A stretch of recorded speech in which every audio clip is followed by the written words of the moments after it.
Joe Biden and his administration are going to be regulating AI by way of an executive order. What does this mean for the artificial intelligence industry? Is this going to stifle innovation?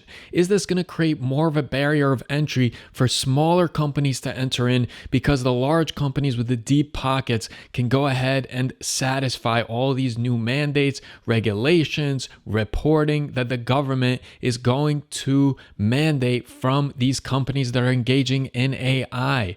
We're going to cover the parts of the plan that he has in place. How do they plan to have discrimination prevention? What are they going to do about intellectual property issues, copyright? Are they doing something about a major issue in AI, which is deepfakes? What are the AI ramifications? How are they trying to stop it? And will this slow down America as a leader in AI?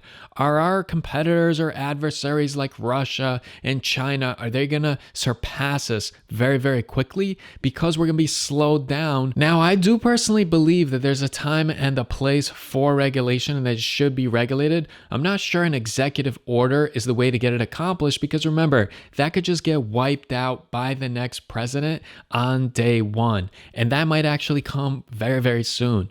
So, we're going to explore each parts of this plan and we're going to discuss, is this a good idea? Does the government even understand AI? Are they equipped right now to go ahead and put out this plan and enforce it? So with that being said, let's dive into the nitty and gritty of this video. Let's go. So this CNBC article does a pretty decent job at summarizing the key components of the executive order into 8 parts. The first of which is creating new safety and security standards for artificial intelligence.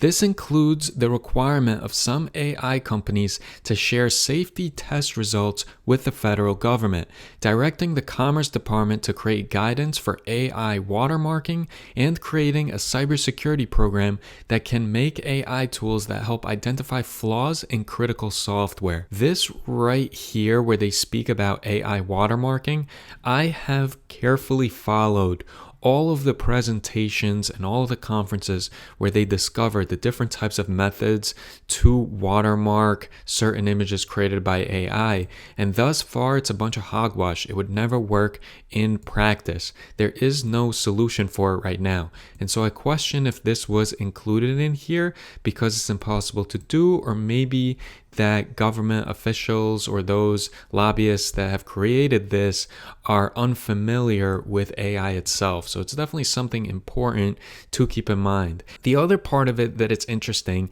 is where it has the share safety test results with the federal government.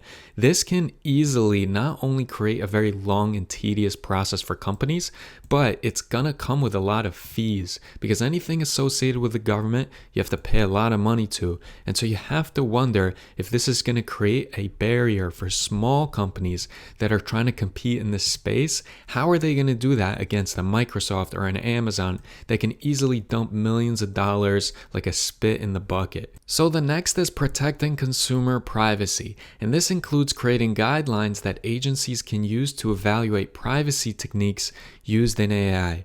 Now, I have somewhat of an unpopular opinion when it comes to consumer privacy, especially for certain tools that are made available to the public for free. If you're using a platform, for instance, Instagram, Facebook has been amazing to me for my business. I'm able to have so much more revenue thanks to these platforms that I don't care if they use my anonymous data or even use it non-anonymously to go ahead and let other companies know what kind of ads to target me with. Like when I'm reading the CNBC article and I see certain ads, I don't mind if some of that was gathered from intelligence that Facebook and Instagram was able to sell on my behalf to them and offer up some data points as far as what I'm interested in. So as far as that goes, I am not too worried about consumer privacy for AI platforms, but that's a little bit of an unpopular opinion. Other people, they are very concerned and they want to know that if they're using certain tools, that their information isn't just getting sold and people and companies are profiting off of it, even though it's their information. This next one is interesting, advancing equity and civil rights by providing guidance to landlords and federal contractors to help avoid AI algorithms furthering discrimination and creating best practices on the appropriate role of AI in the justice system, including when it's used in sentencing, risk assessments, and crime forecasting. So, to my knowledge, I don't know how much AI is being used in the justice system, such as for sentencing, risk assessment, and crime forecasting, but a lot of laws are written when lawsuits are made. And so, if certain lawyers see that there's an opportunity to sue an AI because it is engaging in infringing on one's civil rights, there doesn't need to be any government involvement. These lawyers will happily sue and get their name out there and also hopefully get some money for their clients. So this is where the courts will decide these laws. It shouldn't be pushed through by some sort of executive order by President Biden. The next part, protecting consumers overall by directing the Department of Health and Human Services to create a program to evaluate potentially harmful AI-related healthcare practices and creating resources on how educators can responsibly use AI tools. So this is interesting to me. The fact that the Department of Health is involved somehow might make sense because if you watch a recent video I made on how AI is used in the healthcare space, it is very integrated already into the healthcare in the United States. And so if there's a Department of Health that takes issues with something, I think this can actually be a very helpful part of AI regulation. Again, I just hope it's not over-regulated and that there is some breathing room for companies to innovate and that it's not super expensive because they have to jump through a bunch of legal loopholes or government mandated paperwork and fees and all that jazz. The next part is supporting workers by producing a report on the potential labor market implications of AI and studying the ways the federal government could support workers affected by disruption to the labor market. So this one's also interesting. I am a believer in capitalism. I'm a believer in adapting with the times. And so if somebody is worried that AI might take over their job, they should be looking at different industries and how to sharpen their skill set so that maybe they can enter into a different field. This reminds me of like Easy Pass, when those toll booth workers were all concerned because they're not going to have a job because Easy Pass is going to take over. But eventually they ended up just getting other jobs and were better for it because with Easy Pass, we can navigate the roads quicker, faster. Ambulances can get through bridges faster, and it's just a lot more helpful and efficient, and more cars can be on the road because the flow of traffic is faster thanks to Easy Pass. So there's a give and take. I mean, I do feel that some jobs will be rendered obsolete. However, some people in those jobs can just use AI to work more efficiently. The next part is promoting innovation and competition by expanding grants for AI research in areas such as climate change and modernizing the criteria for highly skilled immigrant workers with key expertise to stay in the US. So obviously this feels like a little bit of a left-leaning issue that some on the right might take issue with as far as giving more money to study climate change and AI research, even though I feel like AI research and its implications, especially the negative downsides, this is something that should definitely have some money be pumped into. The question is how much of taxpayer funds should be allocated to this? Because a lot of times when executive orders like this are passed, a lot of friends of politicians that are past it are the ones that are given really juicy contracts, millions of dollars, and they really profit off of it. And there's not much oversight because it's handed to by the government.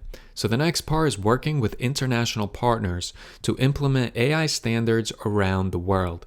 This one's interesting because, again, just because there's certain people that will sign on to it, you don't want to stifle innovation too much, because then countries like China or Russia or other countries that we see as direct competitors or even adversaries, they're going to go ahead and they're going to blow past us in AI innovation because they don't have all of these hurdles of having all this government restrictions, all of this overregulation, paperwork, and just being worried about certain agencies.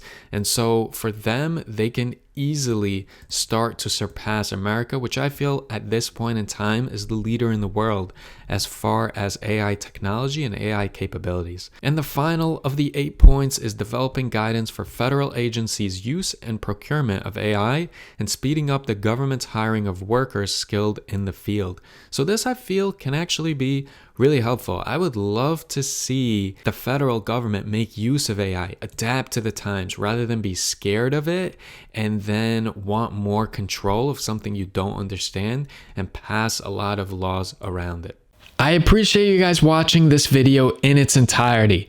AI is something I am neck deep into, and I'm not stopping anytime soon. So on this channel, not only will I cover tutorials of the exciting AI platforms that the masses are using, but I plan to cover relevant news like this as well, and also give my take on some of the innovative aspects of AI that are rolling down the pipeline and how I feel it's going to be integrated into society. I'm working on a video right now that deals with how artificial intelligence is being used in the justice system, how it's revolutionizing certain other fields as well. So those videos will be rolling out very, very soon. If you're enjoying this content, please leave me a comment, keep me motivated to keep creating more of these videos, and I will see you all in the next video.